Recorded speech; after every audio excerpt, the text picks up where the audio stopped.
Deleted ভোটারদের জন্য অনেকটাই খুশির খবর, কেননা এই যে ট্রাইব্যুনালে যারা আবেদন করেছিলেন তাদের প্রত্যেকের স্ট্যাটাসে কিন্তু পরিবর্তন আসা শুরু করেছে। লাস্ট দুদিন থেকে দেখছি বহু পরিমাণ কিন্তু পরিবর্তন এসেছে। অনেকেই স্ট্যাটাস চেক করে দেখছেন যে আপনাদের কিন্তু পেন্ডিং রয়েছে, আবার অনেকেই চেক করে দেখছেন যে আপনাদের কিন্তু নাম যে ফাইনাল রোল সেখানে কিন্তু উঠে গেছে। কেননা আপনারা জানেন যে 21 তারিখ অবধি যাদের নাম কিন্তু ফাইনাল রোলে এন্ট্রি হয়ে যাবে বা উঠবে তারা কিন্তু ভোট দিতে পারবে, তাই না? তো সেক্ষেত্রে আপনারা যারা অ্যাপিল করেছিলেন তারা কিন্তু নিজেরা অবশ্যই নিজেদের যে মনে করুন অ্যাপিল নাম্বার সেটা দিয়ে বা ভোটার কার্ড যে নাম্বার রয়েছে সেটা দিয়ে অনলাইনে একবার চেক করে নেবেন। যেমন আপনাদের সামনে আমি দুটো স্ট্যাটাস কিন্তু খুলে রেখেছি, আপনারা দেখতে পাচ্ছেন। প্রথম স্ট্যাটাসে আমি দেখতে পাচ্ছি যেটা অ্যাকশন টেকেন, যেটা আমি নিজে অ্যাপ্লাই করেছি। তো সেক্ষেত্রে 5/4/2026 এটা কিন্তু আবেদন করা হয়েছিল, এখনও স্ট্যাটাস কিন্তু পেন্ডিং দেখাচ্ছে। কিন্তু আরও একটা আপনারা দেখতে পাচ্ছেন, সেটা কিন্তু পরিষ্কার করে বলছে যে অ্যাকশন টেকেন অন, মানে 2/4/2026 একটা আবেদন 2 তারিখে করা হয়েছিল, একটা আবেদন 5 তারিখে করা হয়েছিল। তো 2 তারিখে যে আবেদনটা করা হয়েছিল সেটার কিন্তু দেখুন এখানে অ্যাকশন টেকেন বা আপডেট দিয়েছে, স্ট্যাটাসে কিন্তু পরিবর্তন হয়েছে। দেখুন স্ট্যাটাস কি আছে যে ইনক্লুডেড ইন ই রোল, অর্থাৎ ই রোলে কিন্তু ইনক্লুডেড করা হয়েছে। এখানে পরিষ্কার করে কিন্তু দেখাচ্ছে অ্যাপিল আইডি এবং এখানে যে ইপিক নাম্বার সেটা আমি 5ECর জন্য হাইড করেছি।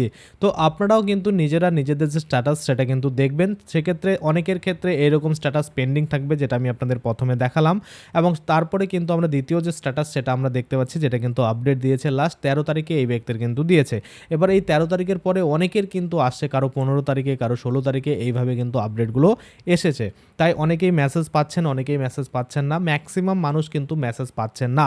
তো সেক্ষেত্রে আমি আপনাদের বলবো, যাদের নাম ডিলিটেড হয়ে গেছিলো এবং আপনারা অনলাইনে আবেদন করেছিলেন, অনেকেই আছেন যারা অফলাইনে আবেদন করেছেন। দেখুন অফলাইনে আপনারা যারা আবেদন করেছেন, যেমন শুধুমাত্র অফলাইনেই যদি করে থাকেন তাহলে কিন্তু অনলাইনে আপনার কি স্ট্যাটাস সেটা কিন্তু দেখতে পাবেন না, যার জন্য ম্যাক্সিমাম মানুষ কিন্তু অনলাইনে আবেদন করেছে। কিছু কিছু মানুষ আবার অনলাইনের সাথে সাথে অফলাইনেও কিন্তু আবেদন করেছে, যেটা কিন্তু এসডি অফিস বা বিডিও অফিসে অফলাইনে গিয়ে জমা দিয়ে এসেছে, তাই না? তো সেক্ষেত্রে অফলাইনে কেউ জমা দিয়েছে কি জমা দেয়নি সেটার থেকে বেশি বড় ফ্যাক্টর সেটা হচ্ছে যে অনলাইনে করেছে কিনা।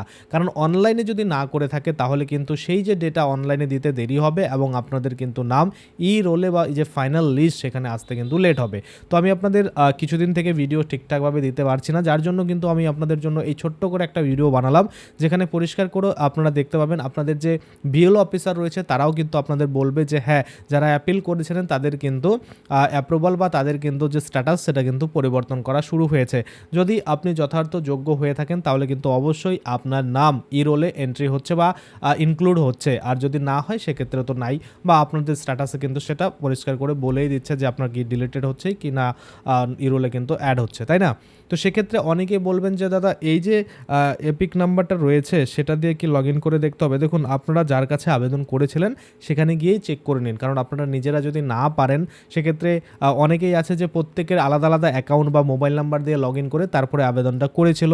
অনেকেই রয়েছে যে শুধুমাত্র নিজের একটা মনে করুন ফ্যামিলি অ্যাকাউন্ট লগ ইন ছিল সেটা দিয়েই সবাইকে করে দিয়েছে, এইরকম কিন্তু হতে পারে ভোটার কার্ড নাম্বার দিয়ে। তো সেক্ষেত্রে প্রত্যেকেই কিন্তু যারা জানেন তারা নিজেরা নিজেদের ফোন থেকে চেক করে নিন, আর যারা জানেন না আপনি যেখানে আবেদনটা করেছিলেন সেখানে গিয়ে একবার কিন্তু ভোটার কার্ডটা নিয়ে গিয়ে চেক করে দেখে নিন যে বর্তমানে আপনার স্ট্যাটাস কি এইরকমই পেন্ডিং দেখাচ্ছে নাকি এইরকম কিন্তু দেখাচ্ছে যে ইনক্লুডেড ইন ই রোল।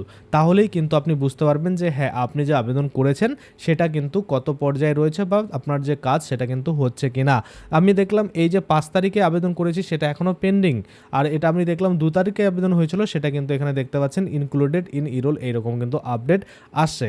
এবার আপনারা অনেকেই আছেন যারা একদমই মনে করুন বিএলওর সাথে অ্যাটাচ রয়েছেন, সেক্ষেত্রে আপনারা কিন্তু চাইলে বিএলওর হেল্প নিয়ে সেখানেও কিন্তু দেখতে পারেন। তাদের যে অ্যাপ রয়েছে সেখানেও কিন্তু আপনারা দেখতে পারেন যে নতুন করে যে ই রোলে অ্যাড হচ্ছে সেই নামগুলো বা আপনাদের নামগুলো সেই ফাইনাল লিস্টের ওখানে কিন্তু চেক করে দেখতে পারেন। বা ই রোলটা অ্যাকচুয়ালি ই রোলটা যদি আপনারা সেই বিএলওর কাছ থেকে নিতে পারেন বা বলে দেখতে পারেন যে আপনার নামটা অ্যাড হয়েছে কিনা বা ইনক্লুডেড হয়েছে কিনা, তাহলে কিন্তু তারাও চেক করে করে দেখতে পাবে। সবথেকে ভালো হয় আপনারা নিজেরা অনলাইনে যেখান থেকে আবেদন করেছিলেন তাকে বলে নিজেরাই কিন্তু চেক করে দেখে নেবেন। এবার কথা হচ্ছে, অনেকে বলবেন দাদা আমরা তো কোনো ডকুমেন্ট সাবমিট করিনি, সেক্ষেত্রে কেন এটা আপডেটেড হয়ে যাচ্ছে বা ইনক্লুডেড হয়ে যাচ্ছে? দেখুন আমি বলি সবার ক্ষেত্রেই যে ডকুমেন্টের অনেক রকমের ভুল বা অনেক সমস্যা রয়েছে এমনটা কিন্তু নয়।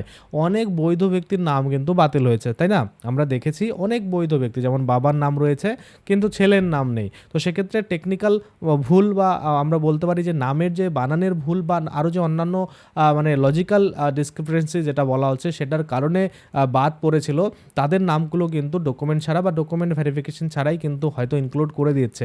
কেননা এত ডকুমেন্ট এত কম সময়ে চেক করা, হতেও পারে যে অনেক আধিকারিক রয়েছে যারা কিন্তু চেক করে বলে দিচ্ছে। কিন্তু আমার খুব সম্ভবত মনে হচ্ছে যে যেসব ক্রিটিক্যাল কেস নয়, মনে করুন যে আমার বাবার নাম রয়েছে 2002 সালে এবং সেই পার্টটাতেই কিন্তু আমার বাবার নাম রয়েছে 2026 সালে যে ফাইনাল লিস্টে, কিন্তু আমার নামটা বাদ পড়েছে। সেক্ষেত্রে তারা বুঝতে পারছে ওনার বাবা বৈধ মানে ছেলে বৈধ, সেক্ষেত্রে তাদের নামগুলো তুলে দেওয়া হোক, এইরকম কিন্তু করেছে। এইরকমটা কিন্তু হতে পারে, নাহলে এত কম সময়ে এত ডকুমেন্ট ভেরিফিকেশন করে আপডেট করা আমার একটু মনে হচ্ছে যে এইরকম পদ্ধতি কিন্তু হতে পারে। আচ্ছা, আপনারাও হয়তো জানেন যে এত ডকুমেন্ট এত তাড়াতাড়ি কিন্তু চেক করা সম্ভব নয়। সেক্ষেত্রে অনেকেরই নাম উঠবে, অনেকেরই নাম উঠবে না। অনেকেই আছেন যারা ভোট দিতে পারবেন না, অনেকের নাম কিন্তু ভোটের পরে উঠবে।